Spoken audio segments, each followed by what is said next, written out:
இது ஒன்றும் சினிமா கிடையாது, அரசியல். பஞ்ச் டைலாக் பேச மாதிரி அப்பப்போ வந்து பேசிட்டு போகிறதும், அப்பப்போ ஒரு மாஸ் மூமெண்ட்டை கிரியேட் பண்ணிவிட்டு அப்படியே சில வாரங்களுக்கு மாதங்களுக்கு காணாமல் போயிட்டுறதும் சினிமாவுக்கு வேணால் கரெக்டாக இருக்கும், ஆனால் அரசியலுக்கு அது செட் ஆகாது அப்படிங்கிற மாதிரியான விமர்சனங்கள் விஜய் அவர்கள் மீது தொடர்ச்சியாக முன்வைக்கப்பட்டுட்டே வருது. தமிழக வெற்றி கழகம் கட்சி தொடங்கப்பட்டு ஓராண்டை நிறைவு செஞ்சிருக்கு. அதுக்கான ஒரு ஸ்பெஷல் வீடியோவும் அவங்க ரிலீஸ் பண்ணியிருக்காங்க. அந்த வீடியோவை பார்க்கும்போதே ஒரு தெளிவான கிளாரிட்டி நிறைய பேருக்கு கிடைச்சிருக்கும். இப்போ சமீபத்தில் வைக்கக்கூடிய விமர்சனங்கள் எல்லாமே விஜய் அரசியல் களத்தில் ஹீரோயிசம் காட்டுறாரு அப்படிங்கிறது தான். நிஜமாவே அவர் அரசியல் களத்தில் ஹீரோயிசம் தான் பண்ணுறாரா, இல்லை நிஜமாவே அரசியல் களப்பணி ஆட்டுறாரா அப்படிங்கிறத பற்றினது தான் இந்த வீடியோ. விஜய் அவர்களை பொறுத்தவரையில் அவருக்குன்னு சில இயல்பான குணங்கள் உண்டு. அதில் முக்கியமானது என்னதுன்னா, அவர் சினிமாவுக்கு வந்த காலத்திலிருந்து அவர் மேலே நிறைய விதமான விமர்சனங்கள் முன்வைக்கப்பட்டுச்சு. உதாரணத்துக்கு சொல்லணும்னா, நாளைய தீர்ப்பு படத்தில் பிரபல பத்திரிகை நிறுவனம் ஒன்று இதெல்லாம் ஒரு மூஞ்சியா அப்படின்ற மாதிரியான ஆர்டிக்கலை எழுதினாங்க. ஆனால் விஜய் அவர்கள் அப்போவே அதுக்கு ட்ரிகர் ஆகலை, அதுக்கான பதிலும் கொடுக்கல. சினிமாவில் தன்னோட கெரியரை முதல்ல ஸ்டார்ட் பண்ணும்போது அவர் மேலே வைக்கப்பட்ட விமர்சனம் இது. இதுக்கே அவர் எப்போ பதில் கொடுத்தார் தெரியுமா? தமிழக வெற்றி கழகத்தினுடைய மாநாடு பொது மேடையில் தான். மூஞ்சி சரியில்லை, முடி சரியில்லை, நட சரியில்லை, உட சரியில்லைன்னுலாம் என்னை கிண்டல் பண்ணாங்க. ஆனால் கெரியரோட உச்சத்துக்கு போயிட்டு அந்த உச்சத்தை விட்டுட்டு உங்களுக்காண்டி அரசியலுக்கு வரேன்னு சொல்லியிருப்பாரு. தன்னோட சினிமா கேரியர்லேயே தொடக்கத்தில் விழுந்த விமர்சனங்களுக்கு அதை விட்டுட்டு வெளியில் வர டைமில் தான் அவர் பதில் சொன்னார். அப்படியே அரசியலுக்கு வந்தீங்கன்னா அது சினிமா மாதிரி கிடையாது, அதுக்குன்னு நிறைய பொறுப்புகள் இருக்குது. சினிமாவில் கருத்துக்களை மட்டும்தான் விதைக்க முடியும். அதிலேயே தவறான கருத்துக்களை விதைக்கும் போது அது தன்னுடைய ரசிகர்களை பாதிக்கும் அப்படிங்கிற பொறுப்பு விஜய் அவர்களுக்கு எவ்வளவு இருந்துச்சோ அதை விட கூடுதலான பொறுப்பு அரசியலில் இருக்கும். அரசியல் கொள்கை சார்ந்த விஷயம்.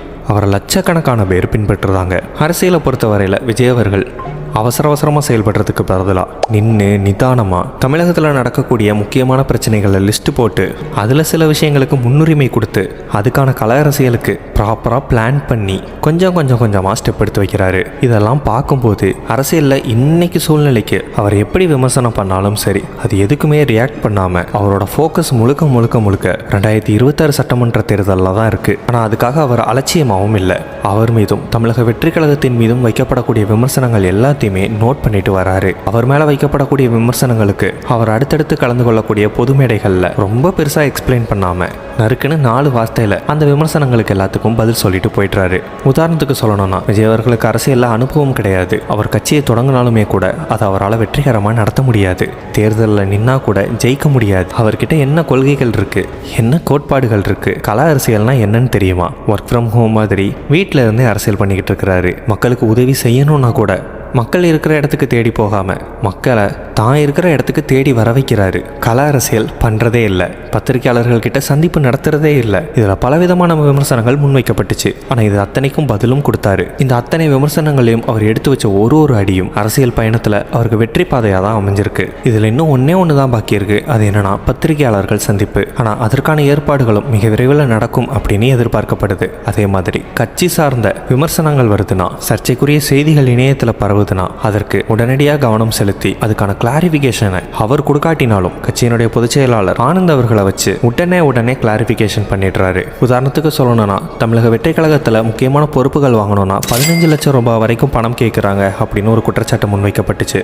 அந்த குற்றச்சாட்டு பரவன மறுநாளே தாவேகாவோட முக்கிய நிர்வாகிகளுக்கான கூட்டம் நடத்தப்பட்டு, யாரும் பணம் கேட்டால் கொடுக்காதீங்க, அப்படி யாராச்சும் பணம் கேட்டீங்க அப்படின்னா அவங்க கட்சியிலிருந்து முழுமையாக நீக்கப்படுவாங்க எச்சரிக்கை கொடுக்கப்பட்டுச்சு. அதே மாதிரி பணம் இருக்கிறவங்களும் காரு வீடுன்னு வச்சிருக்கிறவங்களுக்கு மட்டும்தான் பதவிங்கிறது வழங்கப்படுது அப்படிங்கிற குற்றச்சாட்டு மாவட்ட செயலாளர்கள் லிஸ்ட் வெளியாகும் போது சொல்லப்பட்ட நிலையில் ஆட்டோ டிரைவர் ஒருவருக்கு மாவட்ட செயலாளர் பொறுப்புங்கிறது வழங்கப்பட்டுச்சு. இதுல இருந்து என்ன தெரியுதுன்னா, விஜய் அவர்கள் தமிழ்நாட்டில் ஒரு வித்தியாசமான அரசியலை கையாளுறாரு. அடுக்குமொழிகளில் பேசுறதும் மற்ற கட்சி அரசியல் தலைவர்களை கடுமையாக விமர்சனம் செய்யறதும் மட்டும் அரசியல் கிடையாது.